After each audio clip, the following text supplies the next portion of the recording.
Funny peculiar. Will Joaquin Phoenix's Joker be the strangest DC movie yet? Watch new Joker trailer revealed. Evening Standard. There have been many Jokers in big screen history, and rarely have we needed to glean too much about their background. All we knew of Jack, by the time Heath Ledger's version shuffled into view in 2008's The Dark Knight, director Christopher Nolan had worked out. Fans wanted a more emotionally complex bad guy, one who teases us in multiple ways about the true horror behind his facial scars.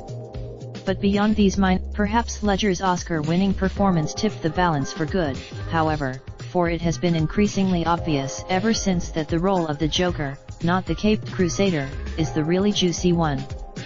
Warner Bros. The first trailer for Joker, which dropped this week, begs many questions.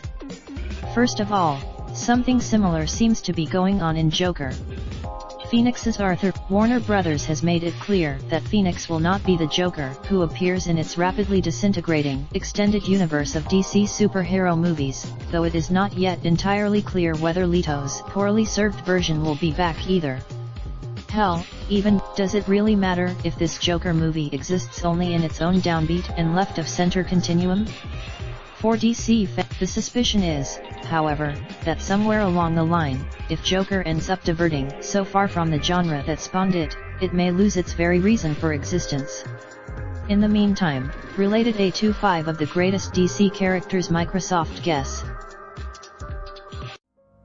Raindrop, drop top, top smoking, no cooking the hot pot. Fucking on your bitch, yeah, that. Looking up, open the park,